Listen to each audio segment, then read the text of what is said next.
Welcome, everyone. Thank you for joining today's webinar with Lifetime Adoption. My name is Libby Deniston, and joining me today is a very special guest.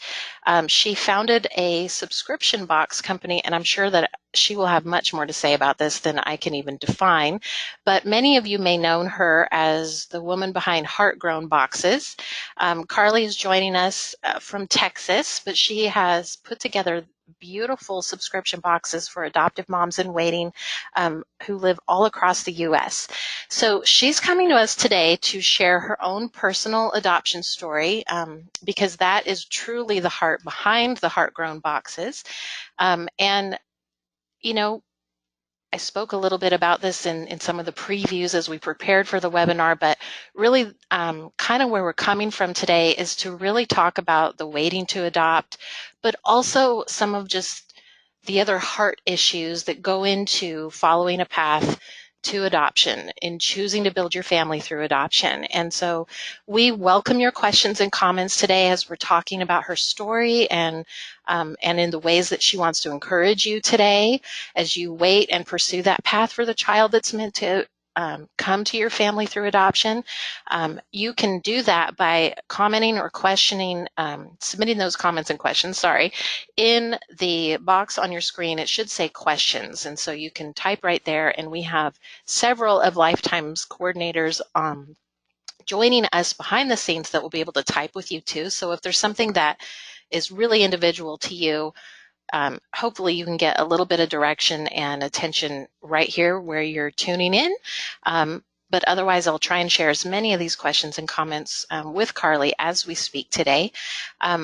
And then, of course, we have some photos to show, so that's always fun. And just as a reminder, too, we have a mixed audience. So some of you I know, I already recognize your names, that you're joining us as a Lifetime family in waiting, which is so great to see you here. And we truly hope that today's webinar will speak to you wherever you're at in that process.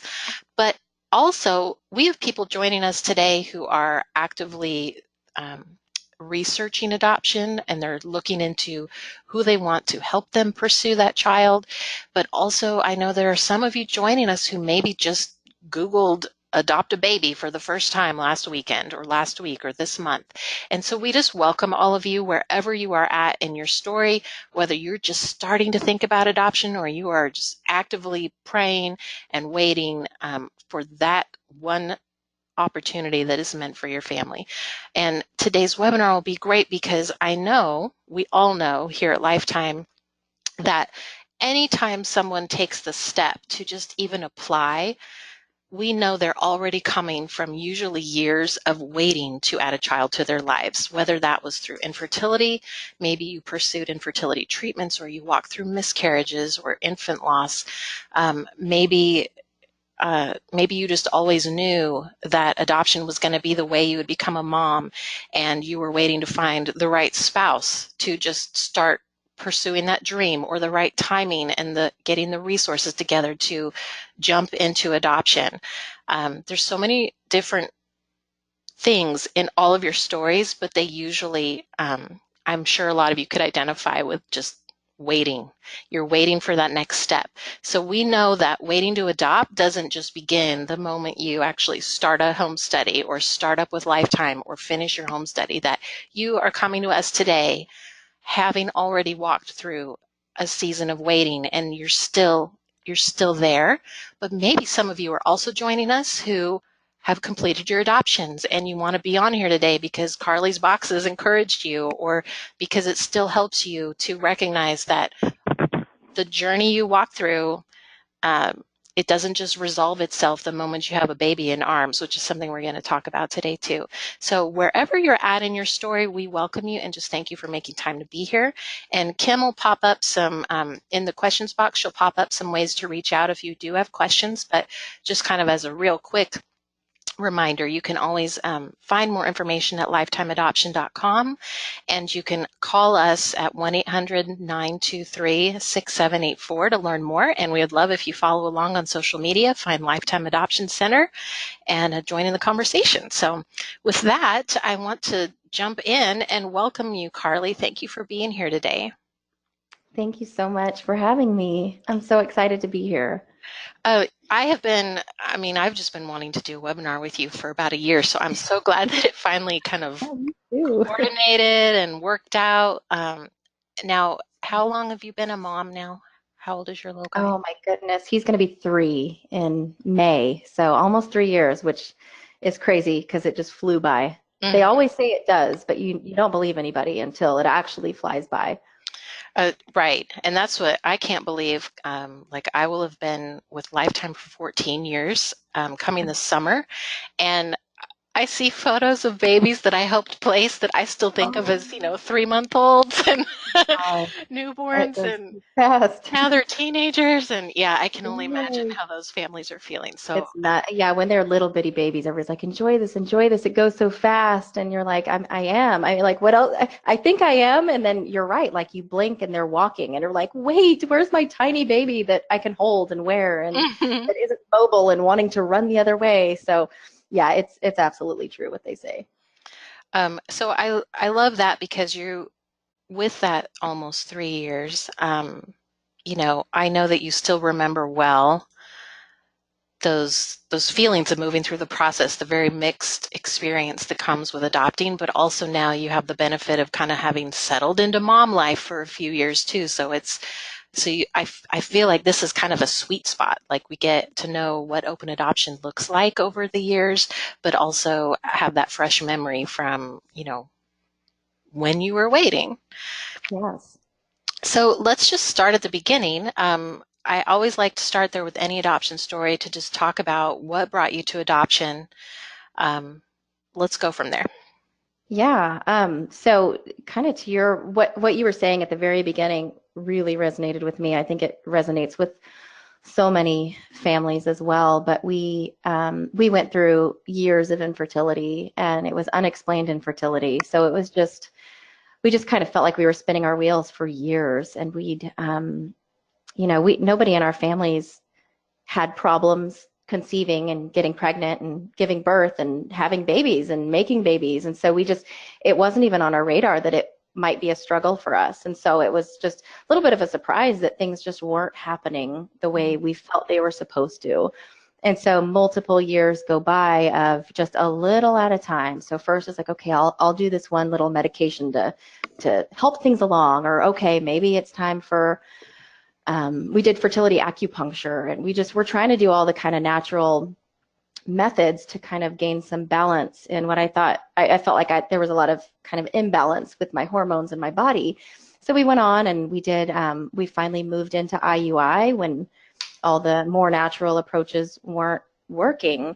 So we did 4 rounds of IUI, and those didn't work. Oh, that's funny. I'm seeing the pictures now. So on the left, it's like the day we decided, okay, we're gonna do. Actually, that was when we decided we were gonna do IVF. But Mm. um, with IUI, we did 4 rounds, which seems like a lot, but we couldn't figure out, what wasn't working. So we tried different ways to go about it. Did it 4 times. They all failed miserably. Actually, the fourth IUI, we actually conceived, and I had no idea. It's still to this day, it's the only day I actually have had the faintest line on a pregnancy test. Haven't had it, didn't have it before, have never had it since, but it actually, unfortunately, it was an ectopic pregnancy, Oh, and wow. didn't even know. I didn't have any symptoms. There was just nothing telling me that anything was a little bit off. Well, that's not true. I felt a little bit different, but it wasn't nausea or anything like that. It was just my cycle was just slightly different enough to test, because we were in a very like test happy phase of Sure. fertility. So I was like, okay, what's another pregnancy test? So we did, and unfortunately it was hard. It was really sad. It was like this finally happened, yet it didn't. But I felt like more than kind of the shock and the sadness from it, I almost felt like it was a silver lining. Like, hey, we almost did it. Like, we almost did this. So, we wanted to kind of keep going for it. And when it didn't work again, we just decided that, okay, IUI is not working for us.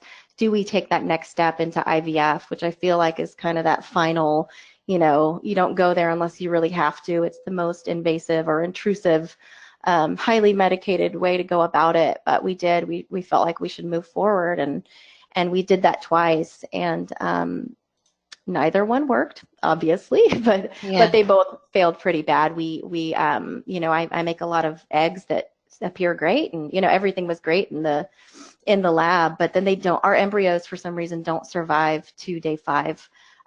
They hardly survive beyond day 3. And so, for those of you in the IVF world, you kind of know it's got to be either a day 3 or a day 5 transfer. But Mm. ours just started to kind of die right around day 4 and day 5, and none of them made it. So yeah, we were kind of felt like we were kind of beating our heads against the wall after a while. We did it twice and thinking the first time might be a fluke, but the second time did not go well either. So then we were like, okay, there's something not right here. Something's not working.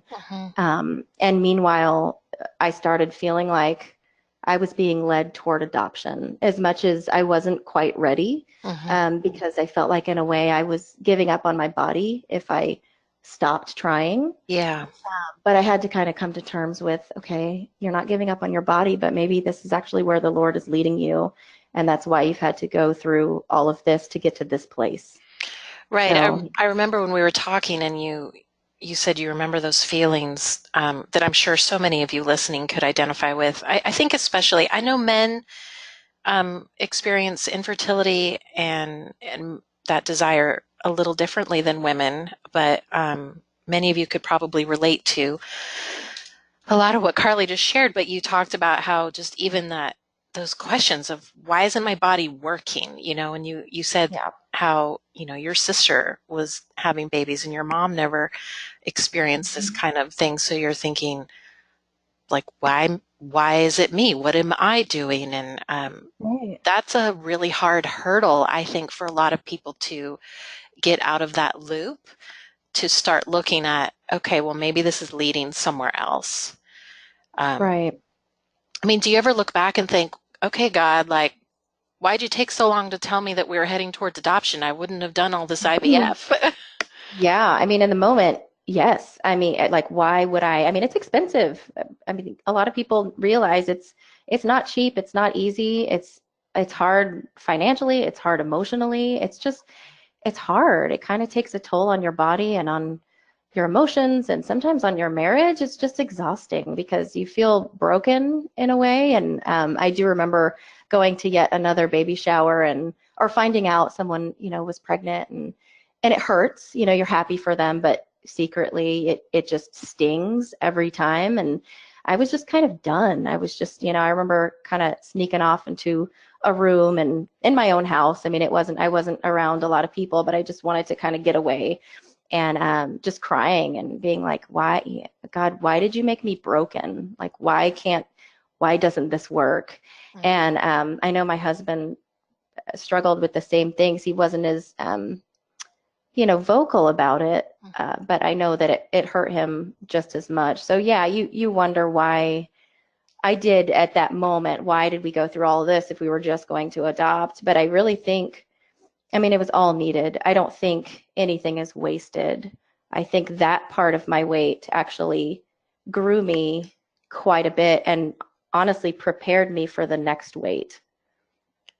Yes, when you can look back, and I think, hindsight is always easier to piece the puzzle together, Right. but maybe for those of you who are kind of in that place of, yeah, we're starting to think about adoption, but is it for us? And is this the way we're heading?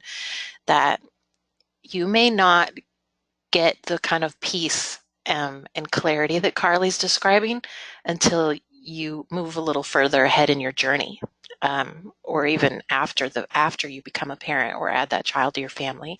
So, but I love hearing these testimonies because it's so true. You may not see where it's heading right now, but it's unfolding to something, and it's all meaningful. Like it's all kind of like moving through grades in school, moving you to the next part and preparing you for the next part. Um, it's important to remember that, I think, in any Mhm. way.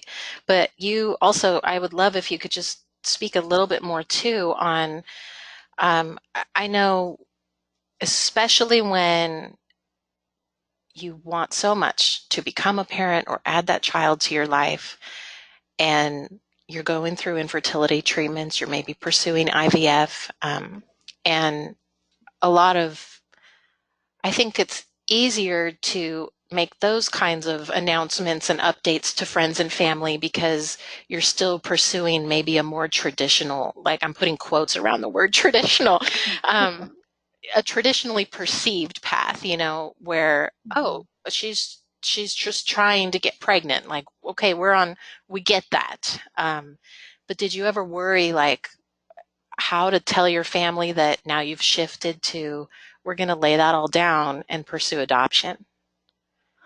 Oh, it's a good question. I don't think I ever worried about telling them. I feel like it just unfolded very organically, Mhm. and I felt called to go that direction. And I wish I could remember exactly how I shared it with family. I don't even remember, which is kind of crazy because it seems like a big announcement, but I don't. It just happened, and we didn't get any pushback or any confusion.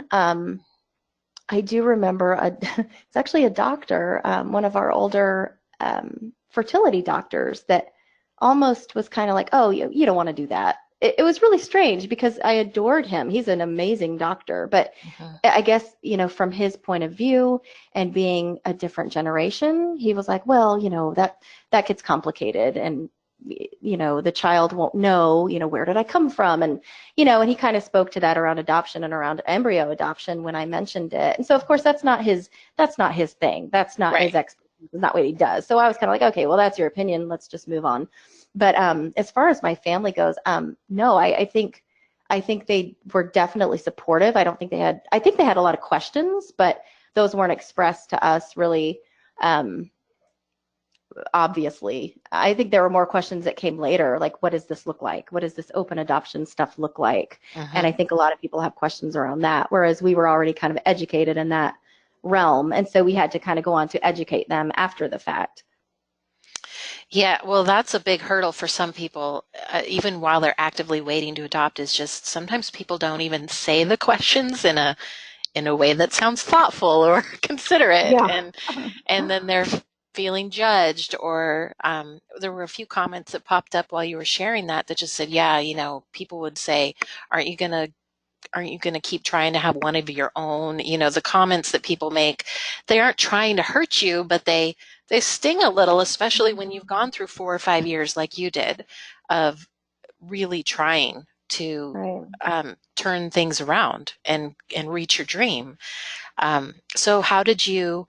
What's kind of your elevator pitch when somebody says, what do you mean by open adoption? Like, his mom, like they just don't get it. Do you have sort of a nutshell version, and then if you got time, I'm willing to talk for a Yeah. while. Of course, I'm always willing to talk about it. I love educating people on it or just telling my story because I think it's fascinating. I think you can see God in all of it. So I get so excited when people ask. I love getting asked questions. So I'm always encouraging it. But to go back just a little bit to one of your points you made, people, there were comments like, oh, well, so and so adopted and they got pregnant right after. Yes. Oh, you'll probably adopt and just get pregnant. I'm like, oh, is that how it works? Like, I don't, thank you. Like, I don't know what to say. I doesn't, you know what? It does happen for a lot of people that way, but that's not why I'm doing what I'm doing. It's not a band-aid. It's not okay, I'll do this. So it's just, no, that's where we felt led to go. And I think, again, we had to go through all of that because God knew my child and he had not been conceived yet.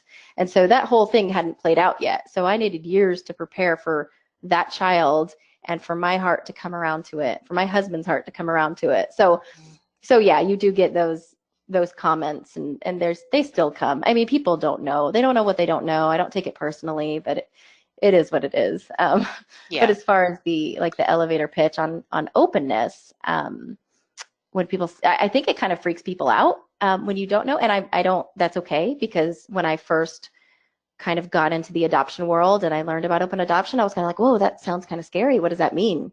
Like, what does that mean for my child? Well, it's in a way in the beginning, before anything is decided, it's not your child. Mm. You didn't bring this child into the world. And so it's not like a claim on someone. it's a relationship. And so going into it, it did sound a little bit scary, but we were educated from our agency for a full day, day and a half, and it really opened our eyes to what does this mean?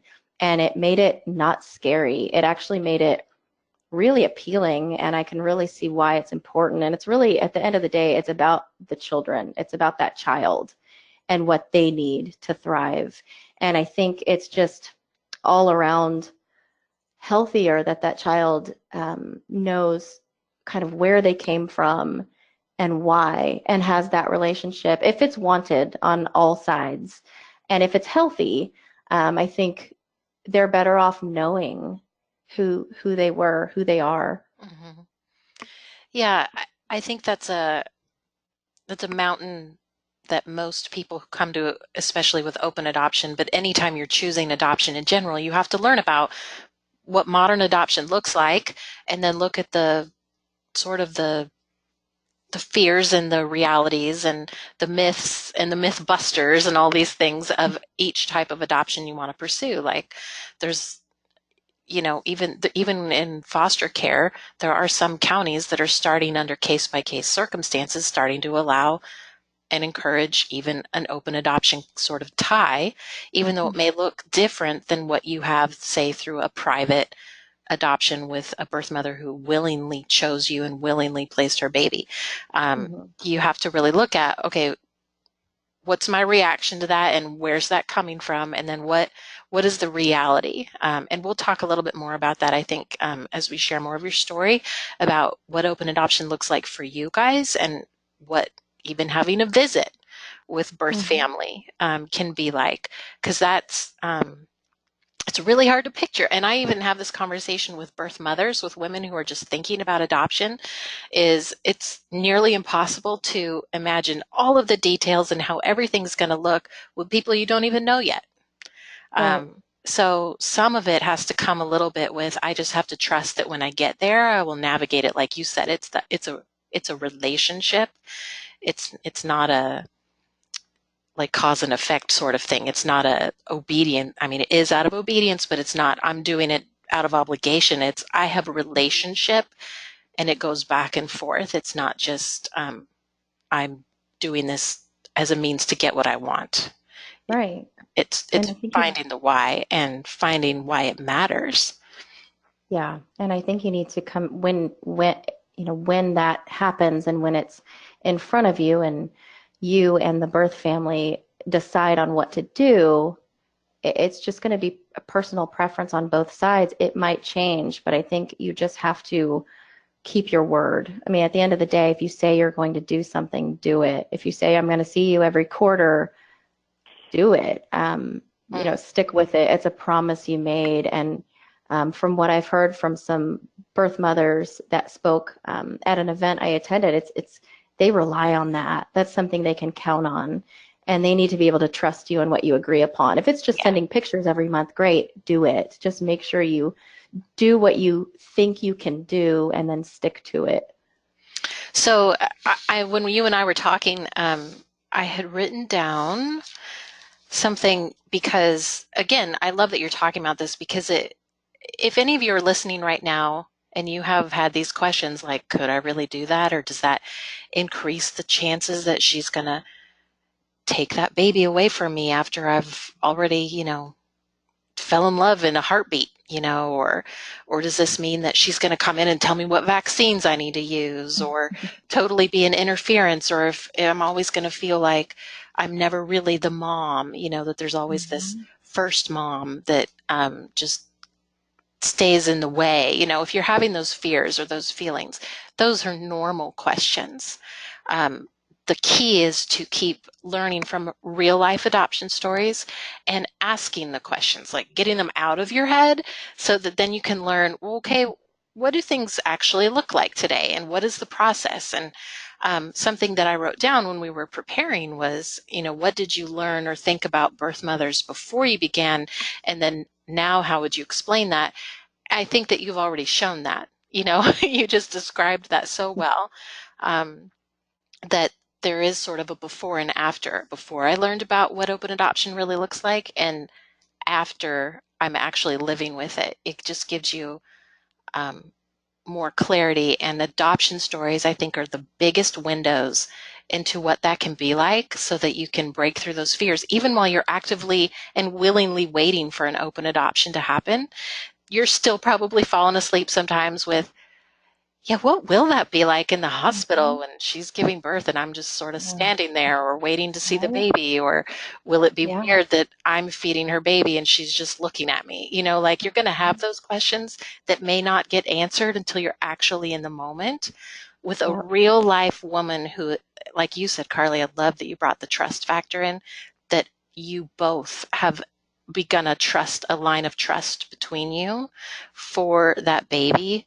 um, there are some things that are just going to have to be walked through, but adoption stories, I think, are the biggest help to just even getting a glimpse um, at what to expect and what to Mm-hmm. look for.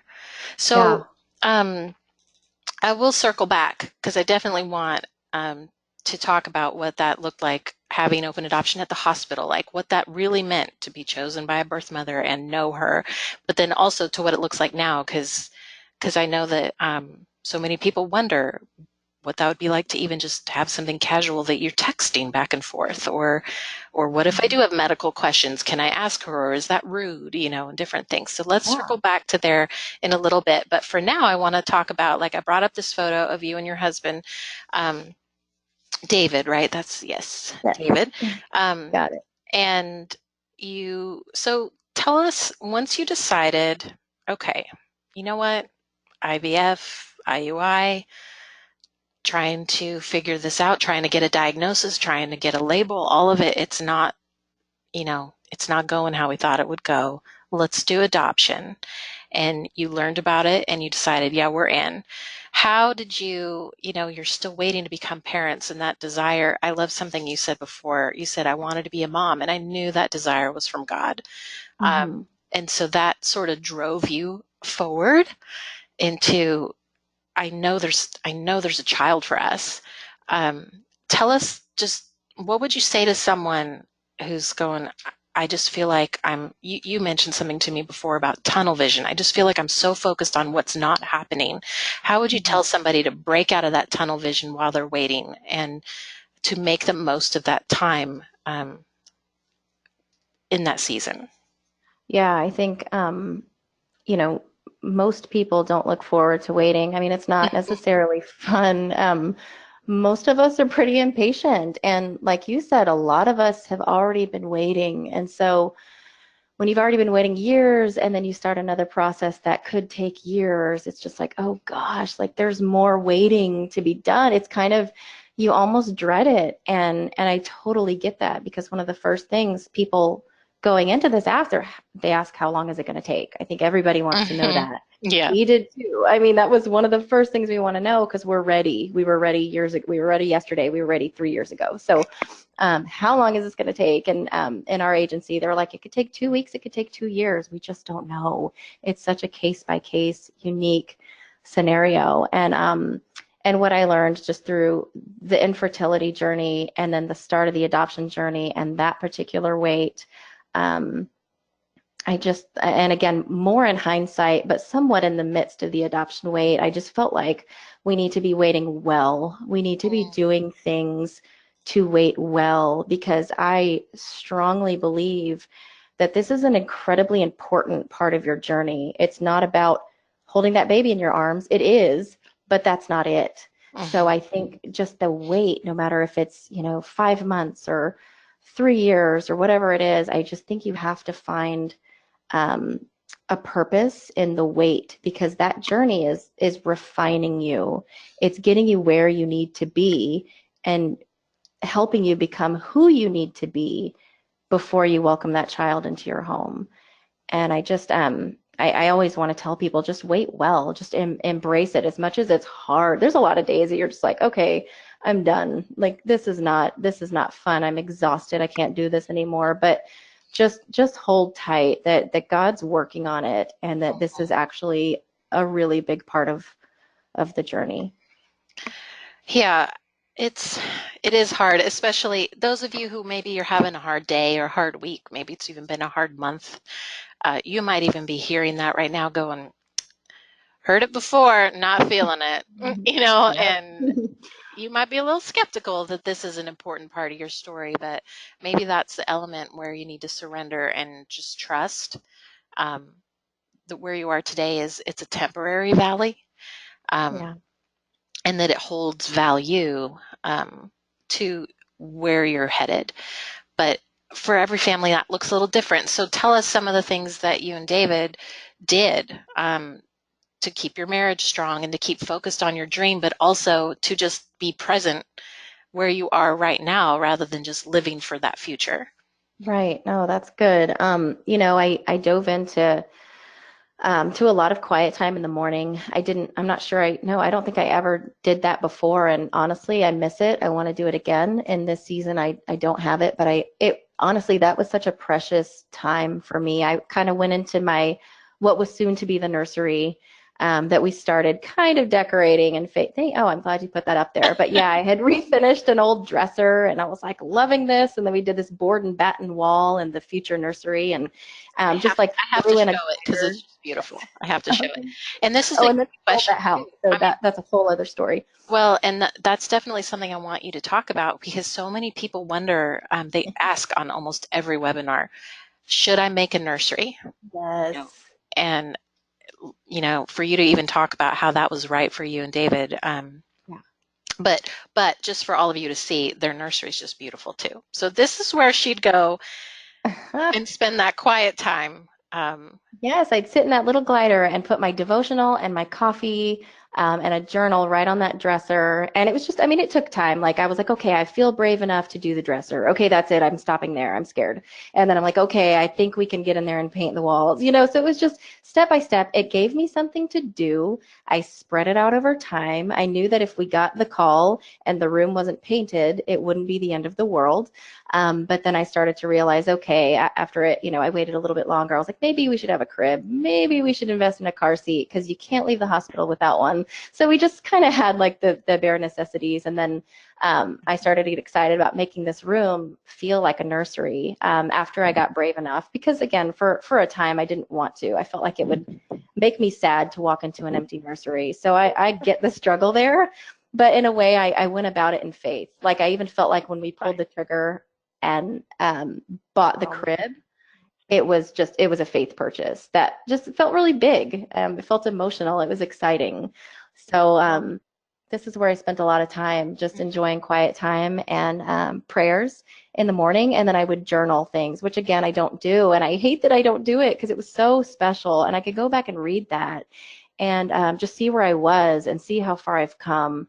That was really important. And then we had the ability to take some trips together and just nurture our marriage and get away. We went to Colorado with my parents, and that other picture was us standing up in the mountains, and that was pretty amazing because there's nothing out there but mountains and fresh air and peace and quiet. And I got some really good prayer time in there because that's literally like we literally drove off to the mountains, a 16-hour trip with our 3 dogs right after we started the adoption process. It was like, oh my God, we're doing this. And then we just ran away. We're like, okay, we're just running away and we're going to go pray on this and just get excited about all the unknowns and all the scary things and the fact that we're just kind of surrendering to his plan and what's next. And so that was a really special trip.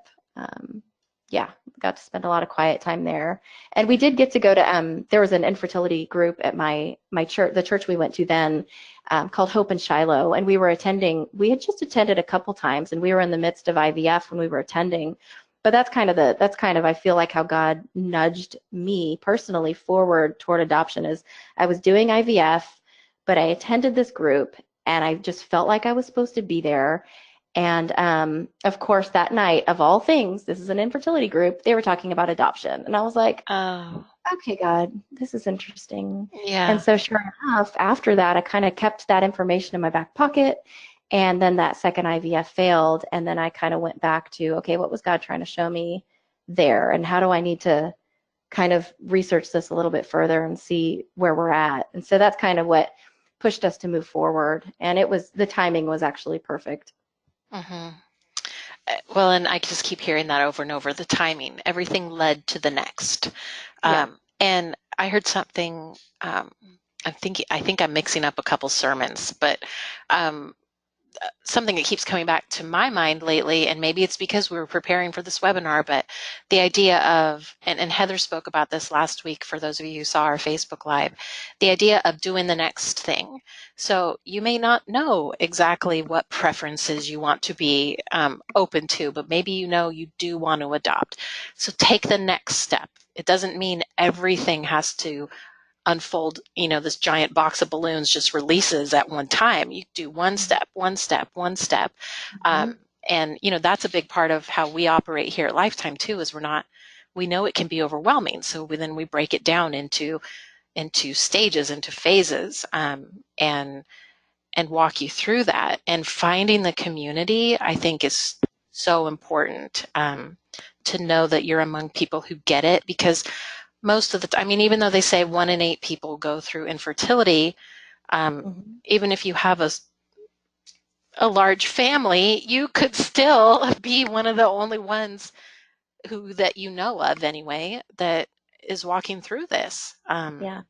And so it can feel very isolating. And then you start to, I don't know about you, but I start to think, am I the only one? That's such a weird question. I'm not going to ask that. Nobody thinks that.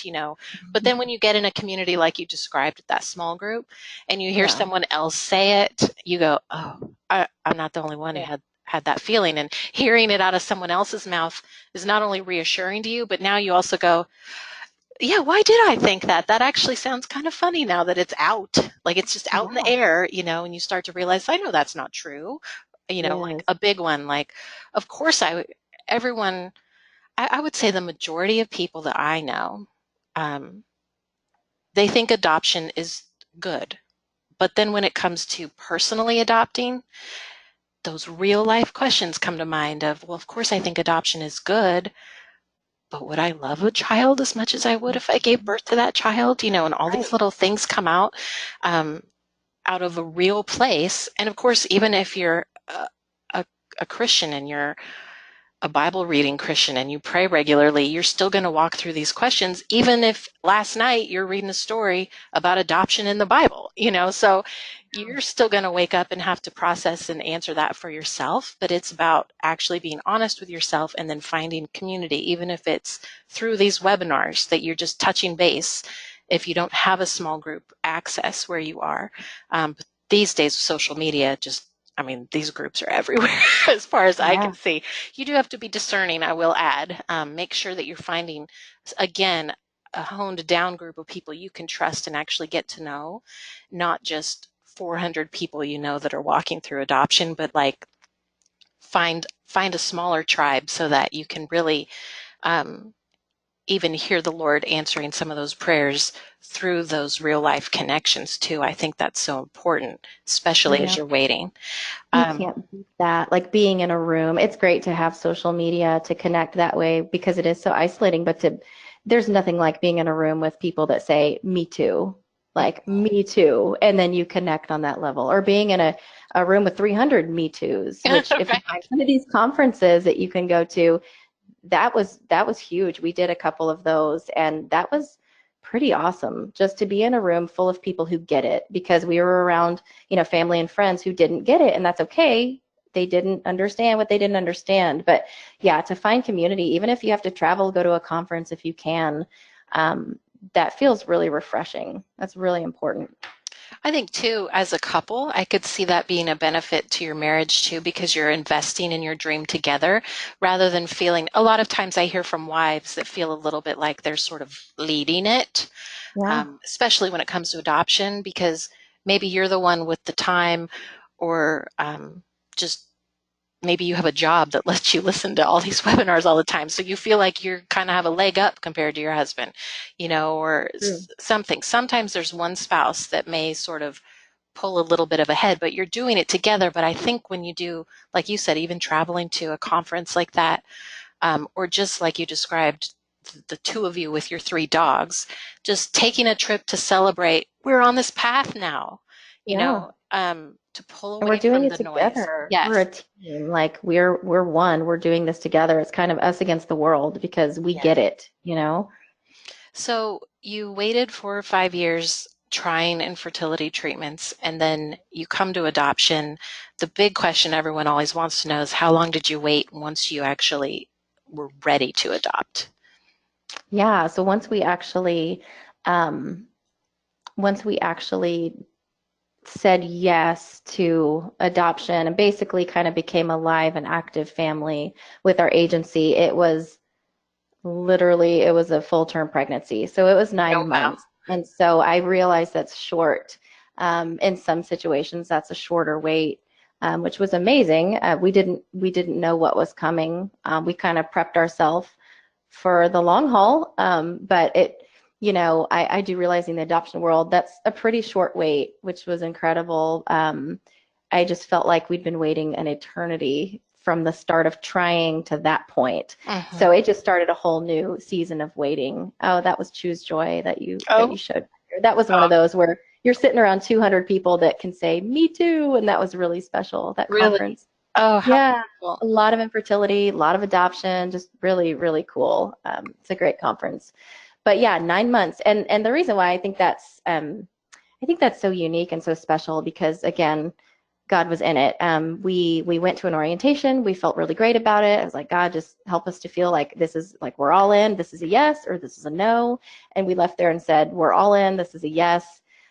Sign us up, or you don't say that, but you know what I mean. You just go through the motions of going for it. Hmm. And he was conceived that month. And so Oh again, my in goodness. hindsight, Yeah. we could like it's like it makes you want to cry. And this is something I told the birth parents in the hospital because I wanted them to know. I want them to see him in this too, and that they were part of it. That he was conceived the minute we said yes. And so I attended that group when I was doing IVF, and I met a caseworker, and we talked about adoption, and like God was preparing me. He was easing me into it ever so gently. And the timing was perfect. I said yes at just the right time before they weren't accepting additional families, and our son was conceived that month. And so just going back, it's pretty awesome how it worked out. I That's one of my favorite things about hearing adoption stories. Let's see. There's someone in the background here. I think that I don't know what's going on. I I hear hear a funny thing. Um, but getting that hindsight, I think hearing these are things that all of you can look forward to. So I can't tell you how many times I've heard that. And sometimes it wasn't the moment we said yes to adoption. Sometimes it was when we submitted all of our paperwork for the home study, or we um, got back from a trip and just felt like we had this complete peace. Maybe you really have been struggling and fighting through the waiting, but then you have this moment of surrender and contentment with where you are today, and you maybe journaled about it, and then you get matched with a birth mother and you look back at the timeline and go, wow, that moment that I felt that peace come over me was the moment my baby was conceived. Yes. It's so amazing to hear the different stories like that. And so all of you, I hope that maybe you get a little eager, a little like skip in your heart, knowing that that is something you can look forward to that you don't get today, but it's coming, that you get to look back and go, wow, like that's Yes. just amazing. It is. It is. And they're not all going to look the same, but they're all, I mean, it's there. It's there. You just got to look for it. Yes, or like we bought our house, or that's the day we finished the nursery, or whatever it is. It gives me chills. Like, I know, me too. like Chills.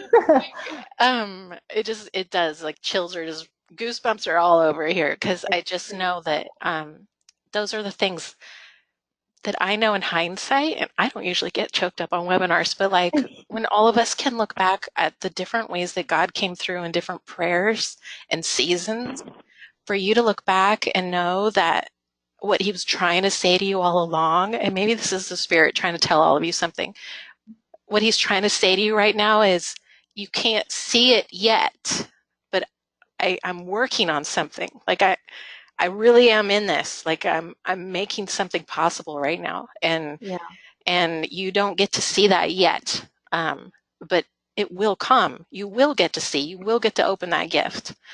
Um, right. so that 9 months comes, and how long were you actually matched with his birth mother before he was born? Not. I mean, hardly at all. Really? We very, very short time. It's like total strangers. That's what's so crazy about it.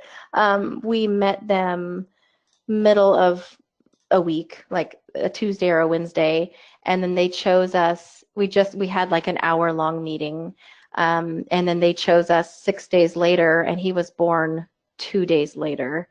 So it was a complete whirlwind. As you can see, we drove a couple hours away, sat in the hospital, grabbed coffee. It was just, we were in it. We were waiting. We were freaked out, anxious, excited, everything you can imagine. Finally being in that moment. We went to Barnes and Noble, got like baby name I books, saw and that. I love that. we were just like, okay, we got to kill time. What do we do? Okay, coffee and books. Let's do this. Like, we'll Hmm. figure out a name. And, it's just all the things you didn't know you were going to have to prepare for. We knew he was a boy. And so we're like, we don't have any boy names. And what do we do? There's all these decisions. And it's just exciting and overwhelming all at the same time. And um, yeah, it was really special. It was very exciting and nerve-wracking, honestly. So, and that's what they say, it's sort of the hurry up and wait, but then a lot of times that hurry up comes back. Yes, it's crazy. You're ready, you're ready, you're ready, and then boom, you're like, oh my gosh, I'm not ready. I didn't expect this. This is happening quickly, and Right. so you can only be as ready as you can be, and it still feels like it takes a really long time, and then boom, it just happens quick, and that's something I feel like the Lord told me actually really early in the journey. I feel like He told me it was going to happen fast, and I didn't understand it at the time. Um, and I still, honestly, 9 months, I guess in God's timing that is very fast, but I think he was almost preparing me for what was before, because we had a couple of almosts before we were matched with our son. So yeah, that happened very quickly. We just kind of like jumped into the world very, very quickly, Mhm. and I think maybe he was kind of preparing our hearts for what was to come. But I did want to kind of take a step back to what you were saying, because it was so good. But even the no's, I mean, if there's a failed match or an almost, or you're considered but not chosen, that's part of it too. That Yeah. was hard. We went through, I wouldn't call it a failed match. It was kind of complicated, but she had chosen us, and something happened where it wasn't going to happen anymore. Mhm. And so they had a change of heart in a way. And so it was hard. We thought that was it. We started getting really excited and just starting to almost allow ourselves to make plans. And then that fell through, and that was really hard. But again, it was part of the journey. It was part of the story. He knew my son was that light at the end of the tunnel. So even the no's get you where you need to be. And he's Yes. even working through those no's. If any of you are, raising the praise hands, or or just feeling it in your heart that this is the place you needed to be so you could hear this today, I would love if you just said yes or amen or whatever comes to mind, because I think that you're probably hitting a lot of nerves in the best ways right now. Good. So I hope this is encouraging. Um, so you get to the hospital, and I mean, so many people right now, they're in the waiting, and this is the moment they're waiting for that I just popped up, where you Yeah. see this little baby and you think, this is going to be my son. I mean, was it Yeah. surreal, or do you even remember how you felt in that moment? Yeah, so this is emotional looking at this again, which I've seen 100 times, but as we're talking about it, it's like you relive it. And I mean, we got no sleep. I don't know how anyone could sleep when they're, waiting for this, because we showed up, and they induced his birth mom, and then we were kind of told, okay, well, it's going to be a while. You guys go get some sleep. And it's like, really? You think we can sleep at a time like this? But we tried. And then it was like 4 in the morning or 4:30 in the morning when the birth dad texted us and said, he's coming. And so we got up. It was early, 5-ish, 6-ish when we got to the hospital. And this is right when they took us back. So he'd only been alive, an hour or two at this point, and they brought us back. And yeah, I mean, you feel you're exhausted, but yet just full of adrenaline. and so excited. And we walked back there. I was probably shaking. And they make you put on like this visitor's tag, and you're like, oh, okay, yeah. What's my name? I need to write my name. I don't even remember my name at this moment. You're putting on your visitor's badge, and you go see him, and yeah, it was completely surreal, because you're looking at this incredibly beautiful child, and I just remember looking at him and thinking he's perfect, like he's absolutely perfect, Mhm. and but also being very aware of the birth parents in the room.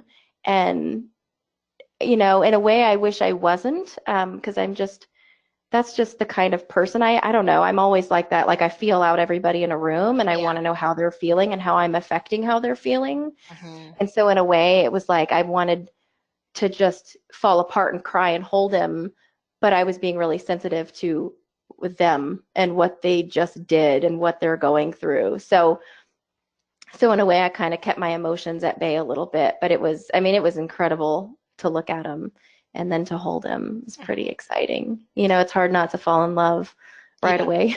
Well, and that's something I know people get afraid of because they know there's still a risk that what if, Yes. we showed up, but that birth family, that birth couple could still change their minds and decide this isn't for them. But, I don't necessarily want to make this webinar all about that because I do think,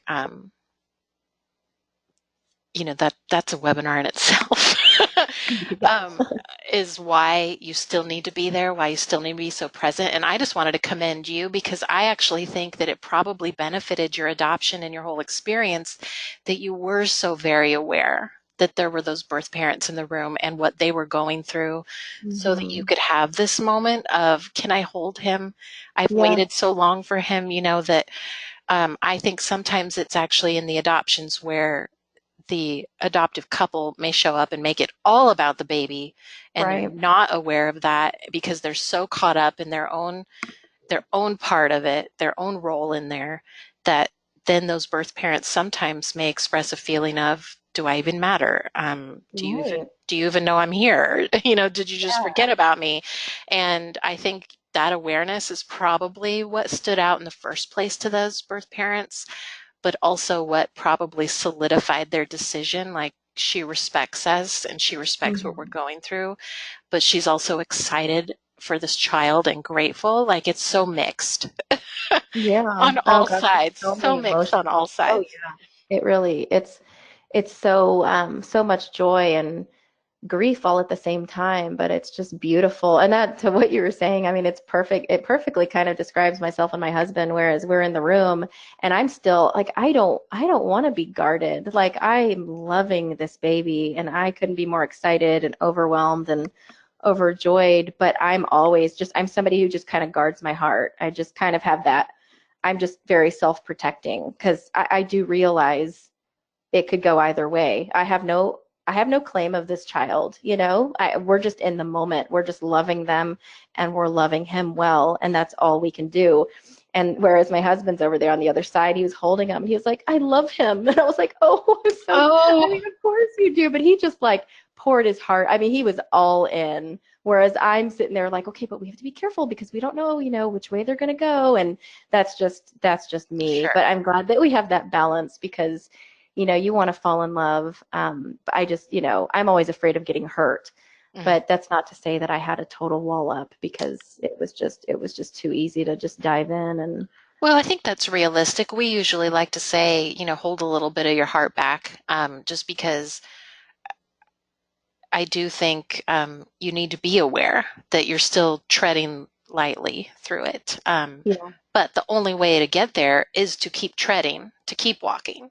And I think, in a way, adoptive parents, because it's such a sensitive miracle, yes, that the fact that you get that heightened awareness, I think, makes you soak up all of these little moments that are a part of your child's story, so that, you know, as you're telling that story, you go, I remember feeling this and I remember thinking that. And I looked over at your birth parents and they were, mhm, smiling, or we talked about this or that. Like, you're so very present and aware that I think a lot of times, my friends my friends who have, I don't want to say just, because I know giving birth is a miracle too, but when you build a family, in the more, let's say, mainstream way, and you give birth to that baby that you're going to take home, um, maybe you're flooded with all these visitors and everything's so crazy that you look back and think, I couldn't even just savor a little bit of Mhm. moments, but maybe with adoption, it's sort of a gift that you just Yeah. do get to be so very aware of all the wheels in motion. So I brought up this photo here. It looks like you're probably Mhm. getting ready to pack him up and Yeah. leave the hospital. I mean, Yeah. you're all thumbs up, but inside were you thinking, do I really get to take this baby home? Like, Yeah, are you gonna let me leave with this child? Like, I don't know what I'm doing, but I've been told that moms that just gave birth also don't know what they're doing if they're first time mamas. And so we're all in it together. My own mom, she gave birth to us and she was like, I have no idea hmm why you're letting me go home with this baby. Like, I need nurses, but no, I mean, we couldn't have been more excited. It was crazy exciting. And the whole drive home, of course, I sat in the back seat with him, made sure he was alive and breathing and in his car seat okay. They're so tiny and so fragile, and it was a very exciting departure. hmm Um, so, How did you yeah. leave things? Because before you mentioned with open adoption, it was about that promise, keep the promise you make to the birth parents. So when you left the hospital, I think a lot of hopeful parents wonder, how do you kind of sign things off in that moment, like not the legal signatures, but more like, now remember we talked about this and we're perfectly ready to hear from you, we'd love to keep this going. How did you leave things with them, um, as you parted ways in the hospital? Yeah, I think we talked about it more during our initial meetup with them, our one and only big long conversation. They had a lot of really wise and well thought out questions for us, as they should. I loved that they really thought through all their questions for us and then some. And I felt like we had a very authentic and great conversation. And so that was talked about with open adoption and kind of what the expectations were. I would say that in the hospital, there wasn't really any talk about that. I think it was just so emotionally not charged. I think it was just such an emotional time, and Yeah. everybody was sleep deprived, and we were Yeah. pretty well sharing custody in a sense. I mean, we had kind of a big room on the left side of the hallway, and they had a big room on the right. I mean, we were at polar opposite sides down the same hallway, and each had a room, and we just kind of, okay, they're going to take him and do these tests, or she's going to nurse him, okay, and then we're going to have him, and they would let us, keep him overnight, and that was a big win. We were like, oh, this is awesome. Like they want us to have him overnight, okay, and so we just kind of kept feeling it out. Whatever felt right, we would do it. If they wanted us to have him for an hour, we'd keep him for an hour, and then we'd give him back if they needed him. And so that worked out nicely. But there was a whole lot of talk about, okay, when, in a week we'll send you pictures. It just wasn't, I think they were just trying to survive Yeah. because I think toward the end of the 2-day hospital stay, it got hard for them, understandably so. And so I know that we had agreed to an open adoption, but none of us really knew what that looked like. We wanted to have a private Facebook page so that we could easily share pictures there and invite in family and friends when the time came. And so we still keep that up to this day.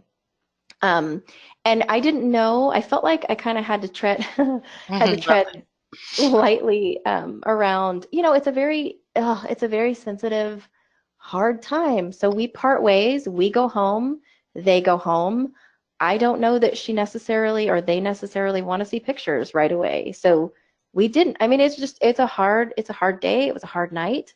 Um, it was probably a hard week. And so we waited till it felt appropriate, or maybe till we heard from them to send a picture, because sometimes it can kind of hit you when you're Yeah. at your lowest and it can hurt a lot more. So I thought the agency was very, very wise to say, start a private Facebook page. You can post anything to that you want. And when they're ready to look, they can get on and look. It doesn't just kind of smack them in the face in the middle of the day hmm when they're grieving pretty hard. Yeah, that's a So, good tip because yeah, you want to be sensitive, but you also don't want it to come across like you're ignoring her or backing right, away. right. Um, and anybody who's ever been through grief with anyone they care about often has that same wonder, like, well, if I text and ask how you're doing, is that going to make you break down? Is that going to make you fall apart? Or are you going to think, I am not thinking of you because I don't reach out? I Like, don't there's all care. of these what Yeah. ifs. Yeah. And you're I think fragile and I don't want to hurt you. yeah, but the benefit, at least I see through Lifetime is, and it sounds like with the agency that helped you too, was that you can also ask them, hey, Yeah. you have a connection with her too. Do you think now is a good time? I'd love to know how she's doing. I'd love to hear from her or be there for her or share something with her, but I also want to respect her, wishes and comfort level.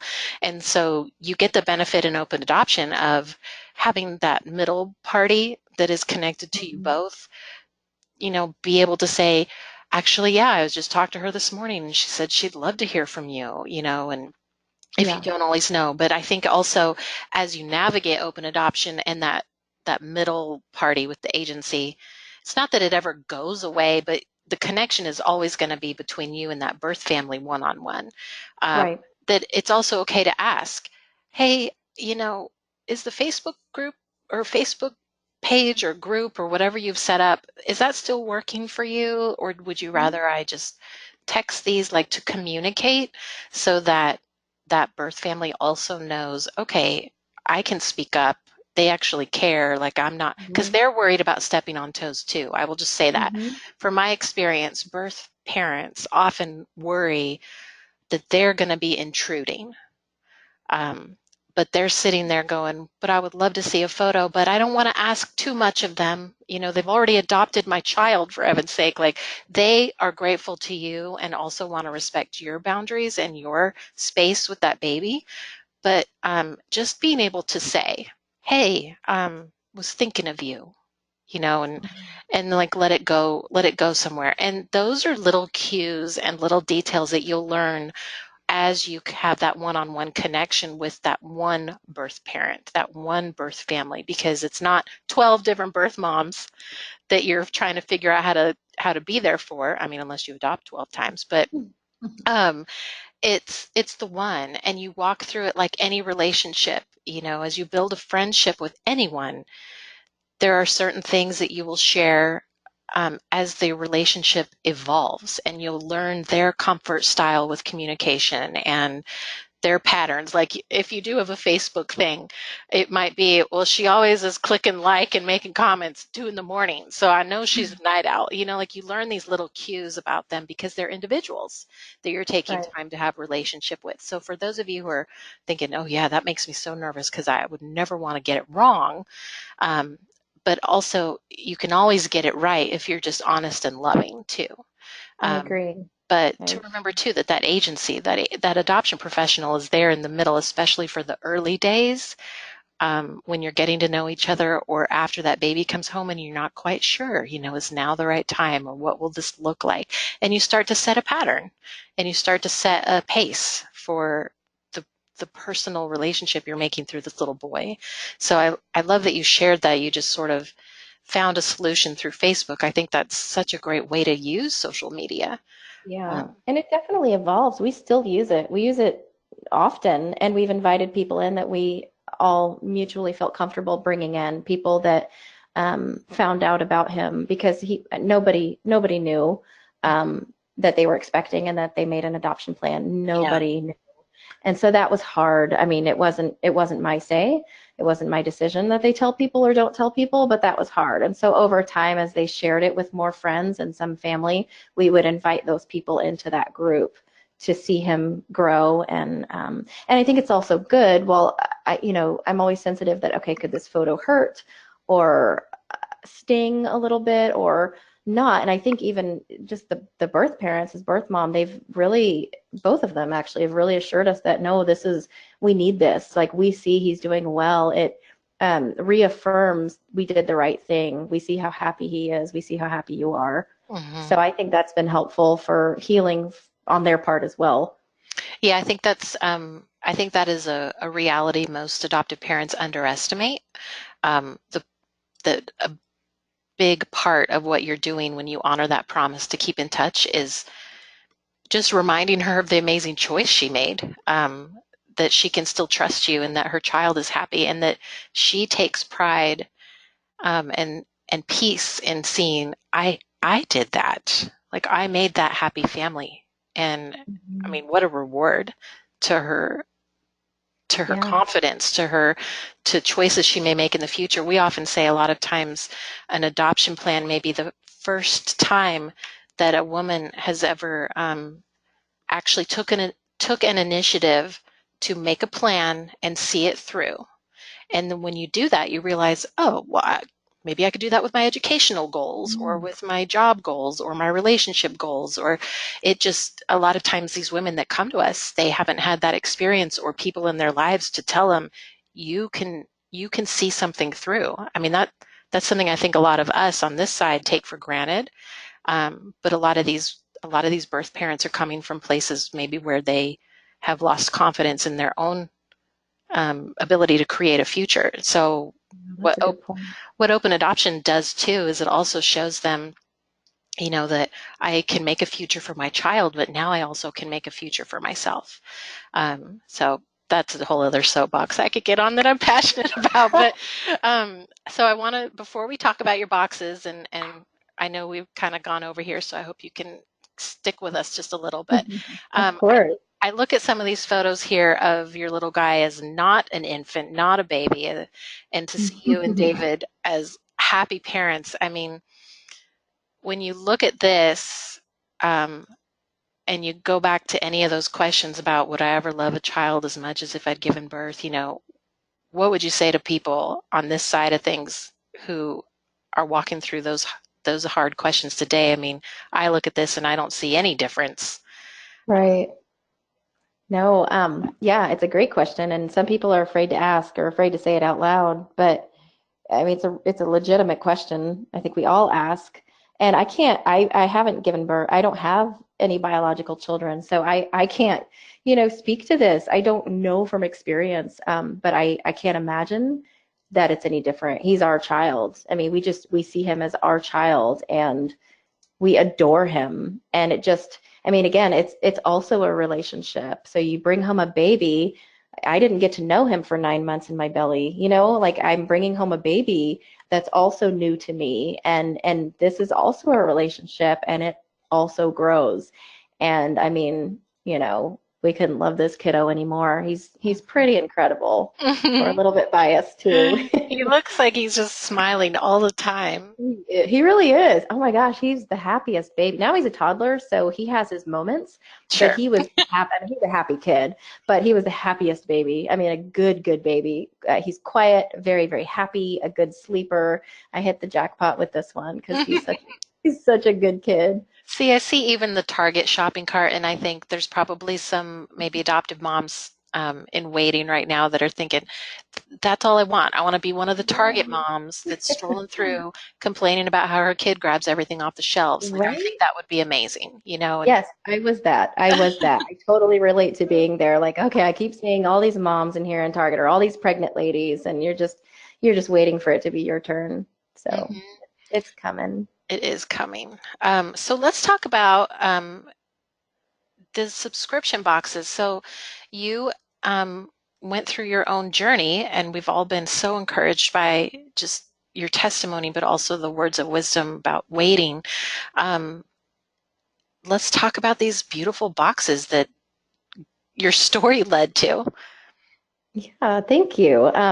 No, it's exciting. It was kind of something that I guess in a sense it kind of grew in my heart. I know HeartGrown is kind of used for, a baby that doesn't grow in your tummy, but it grows in your heart. Mhm. And that's kind of what we're all striving for and waiting for. And just during my own wait, through the infertility, just the years of the infertility waiting, and then the start of the adoption wait, I just felt like there was really nothing that existed that would serve or encourage somebody like me. There just wasn't anything out there. And people, and friends and family, like they love you and they want to support you, but they don't know how. Mhm. And I felt like it would not only offer a really fun little self-care package for yourself, but also offer a gift that a mom or a mother-in-law or a sister or a best friend could send somebody, because a lot of times they don't know what to do or say. And so it kind of gives them a way to love on somebody as they Mm. wait. Oh, that's genius. Because that's so true. You know, when you don't know how to be there for someone, especially some people have gifts as our love language, but True. to say, I may not be able to know what you're going through, but I think of you and I care about what you're going through. And Yeah. I saw this and it made me think that it would bless you. You know, just I could see that being just an amazing, maybe even relief. Like, oh, you know, my mom never really talks about it when I'm around, but she sent me this beautiful box, you know, and Yeah. maybe your mom just doesn't know how to bring it up at the family table because she's worried you'll start crying or something. Right. Right. Um, whatever that is, or a friend, but certainly if you yourself need a little bit of monthly encouragement, that so how do you curate your boxes every month? So because I know they each sometimes have a little bit of a different theme. How did that get laid on your heart to even organize it like that?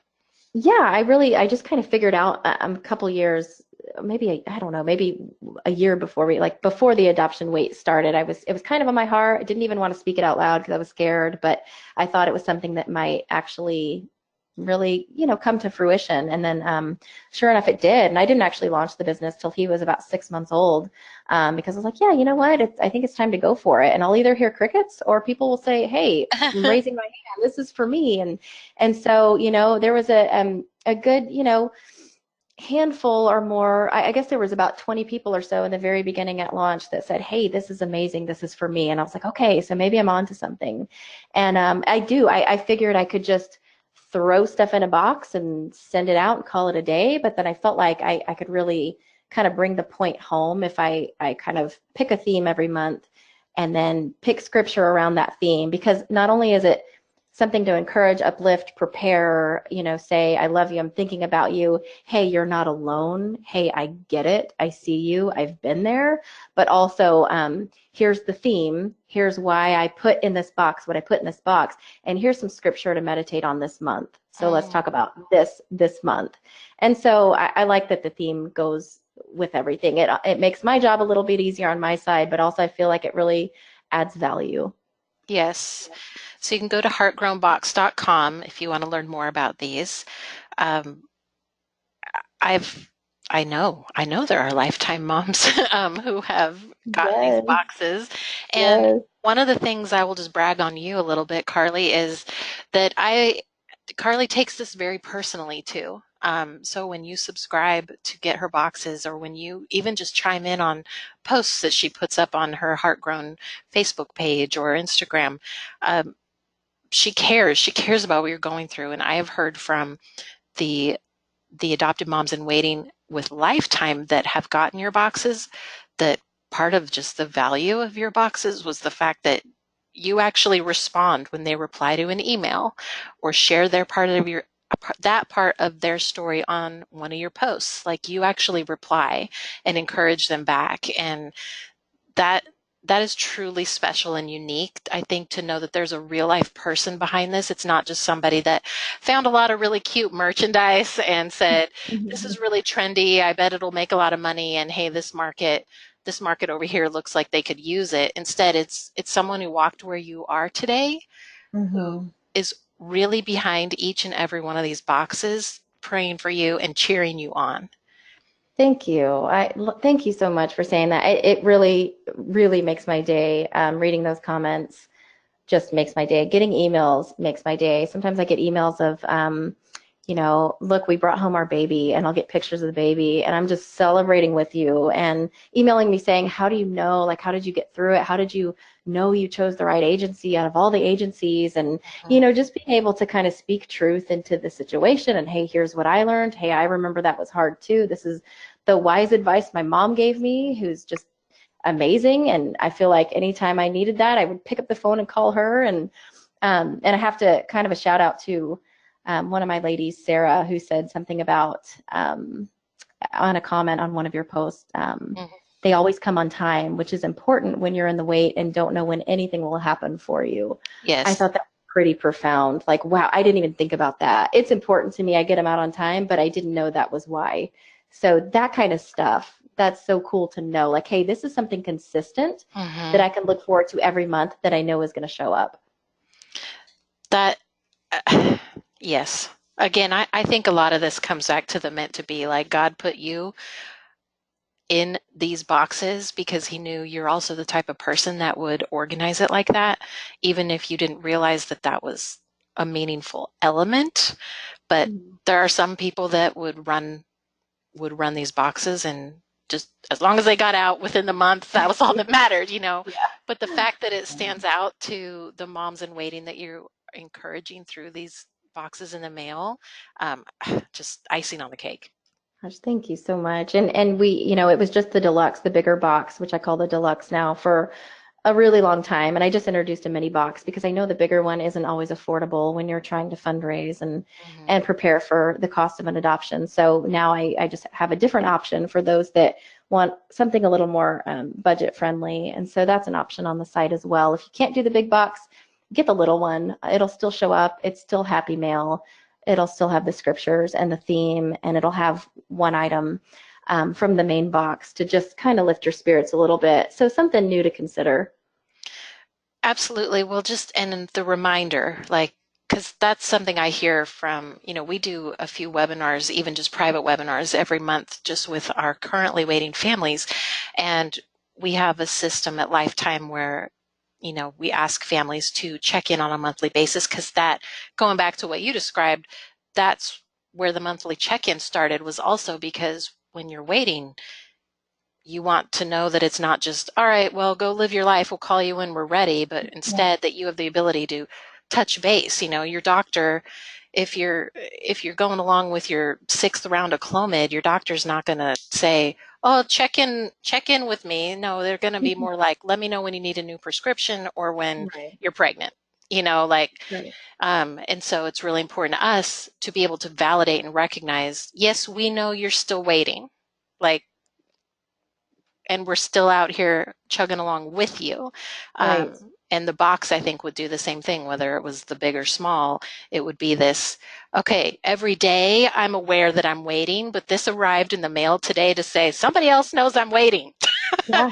And other people are getting them too. Like there's a sense of community and like you're not alone. Like people are getting these Yes. and loving them. And I wish we could all meet up. We're all in different parts of the world, but in a way I want it, to create a sense of, hey, you're not alone. I Hmm. see you. He sees you. You mentioned fundraising, and you sent me a photo. Some people have heard of this before, but if you could briefly, because you have this beautiful photo that I think illustrates it much better. Um, on a fundraising note, even if you're already actively waiting, you can still fundraise, keep building that budget Yeah. up. But the puzzle fundraiser is something that I keep hearing about, but I love that you can actually see what it does here on the back. Yeah. So real briefly, like what is the puzzle fundraiser to you?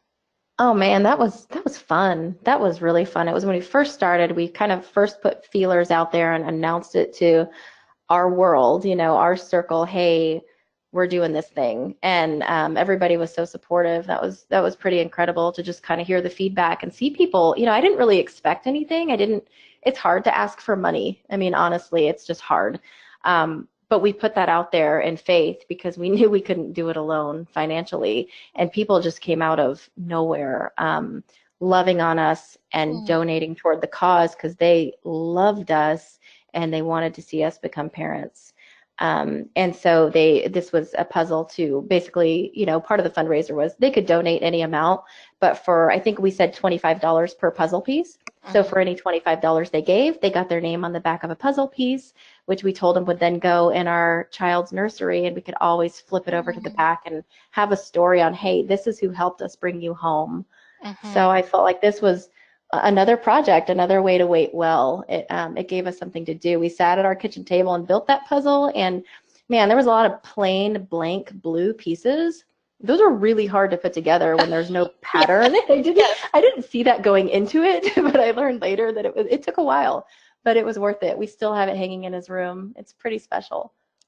Very special. And I could see too, we've talked about this on other webinars, so some of this may sound familiar to those of you who've been there, but also when people are praying along with your adoption or they're helping you with the fundraiser or they've contributed to the back of a puzzle piece, um, that those are people that are going to be so excited when you do reach that adoption milestone and you bring that baby home, that just being able to, I think, look outside of yourself and say, wow, all these people cared. So even if they didn't ask you all the time, how are things going, or how are you doing with this, that they actually, you can look on the back of that puzzle and Yeah. say, here are all these people that want to see this happen for us. Like, they believe we're going to be amazing parents, and they believe that we're on the right path, just to have that Right. encouragement too. Um, One thing I will say to those of you listening, I know so many of you are commenting about how much Carly's encouraged you, and I love that. But if you're in a day where you're like, yeah, I got on here because I just thought I should, but I'm not in it, I would just say keep reminding yourself to just be open to encouragement. Like, keep your heart soft, keep your mind open to the ways that you can be encouraged, because it's there. It's there if you're willing to see it and to find it. And if, tend to yourself. If any of this you're rolling your eyes going, whatever, it worked for you, but I don't see it happening for me, that may be a cue for you to, maybe you need more rest, or maybe you need to tend to something that's going on inside of you nobody else can speak to unless you're honest with yourself about it. So I hope that this has all been just uplifting for those of you wherever you are in pursuing adoption, from the very beginning to, I know there are several of you that I have just been grinning ear to ear to see pop up, because you have been happily momming your babies for months or maybe even years. So it's so fun to see old names pop up too, that are still being inspired and encouraged through stories like this. So um, again, you can go to heartgrownbox.com and learn more about Carly's boxes. And this webinar will be up in adoptionwebinar.com too. So if you missed any of it, you can go back and check. I'm going to look through real quick and see if there's any questions that I may need to circle back on here. So one thing I wanted you to just clarify briefly was one of the things you mentioned before, the benefits of having an open adoption, is the medical information. Oh yeah, yeah. It's been great. We again we started with the Facebook um, group, but now I mean we text, we see them, we get together with them. They come to his birthday parties.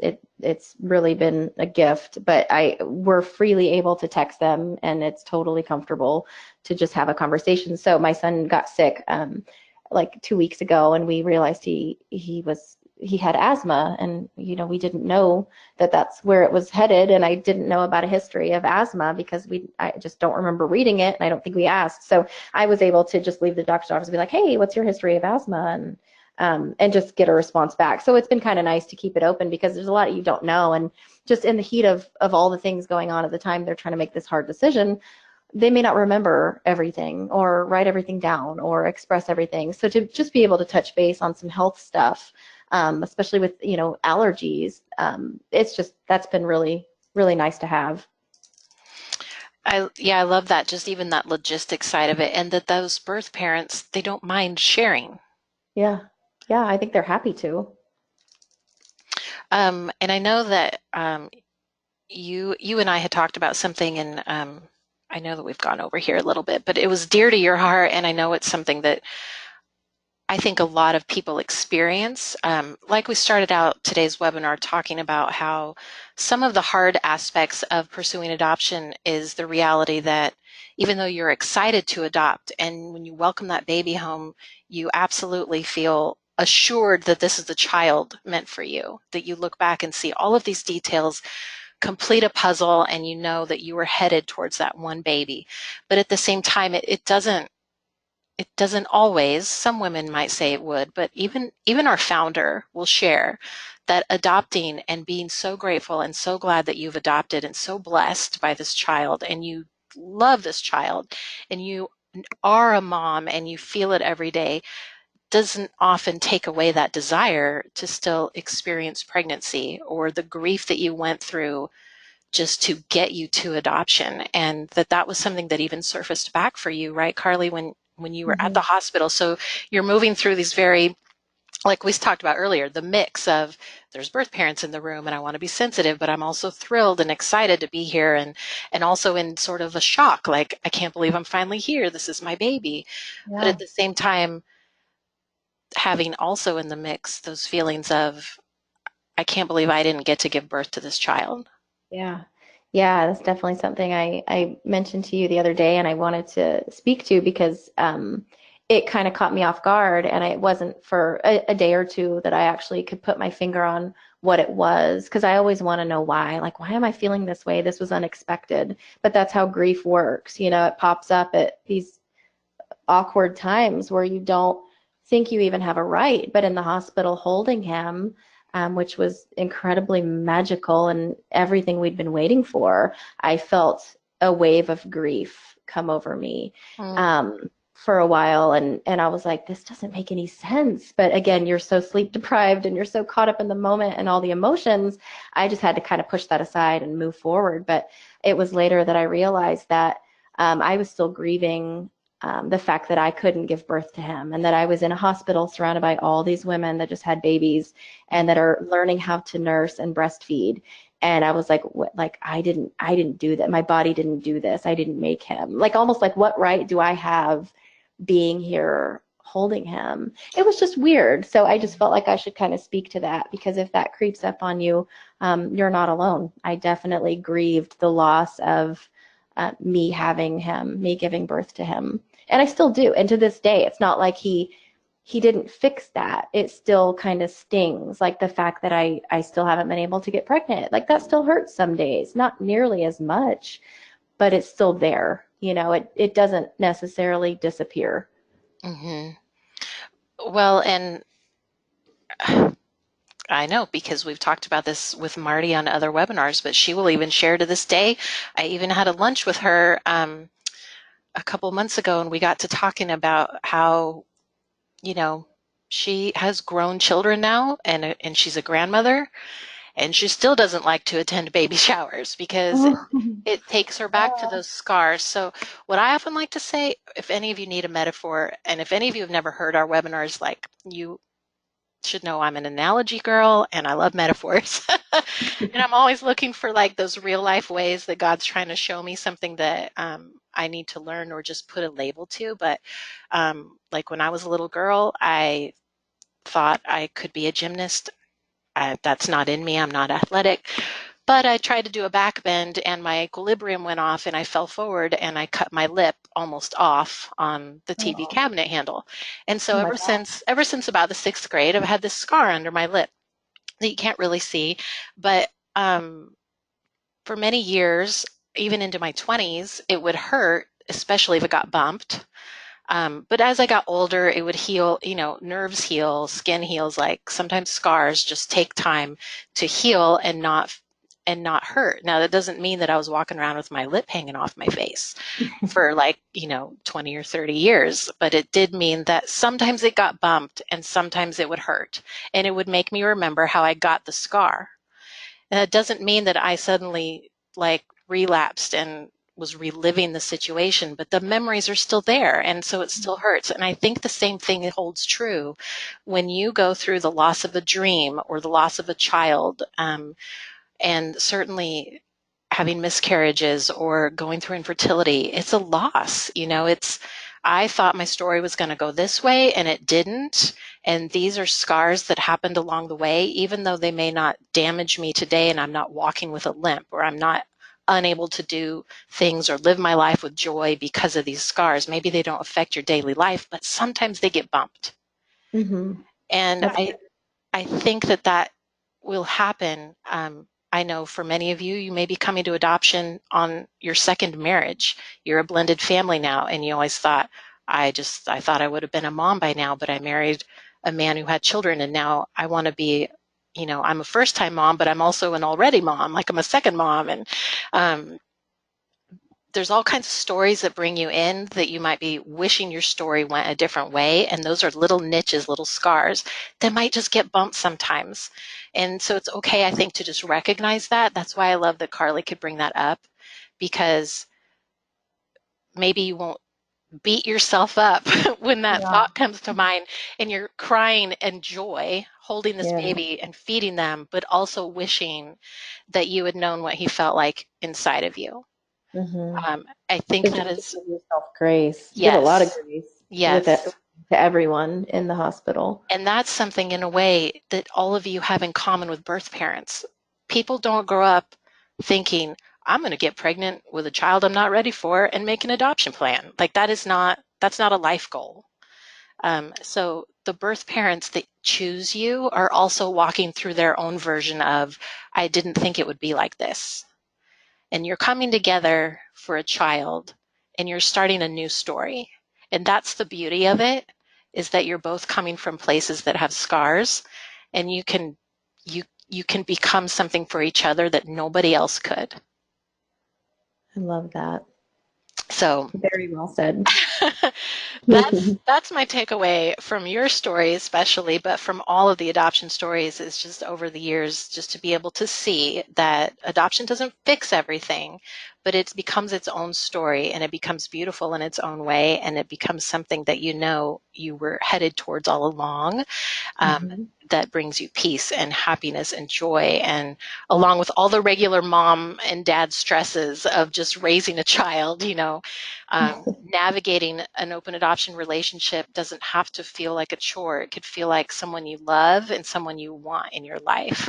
um, so we will probably invite Carly back to another webinar, because she has so much else to share, just even about becoming a new mom through adoption and juggling open adoption while you're also juggling sleepless nights and bottle feedings and new play groups and things. So we're just so grateful for your testimony and your time today, Carly. Thank you so much.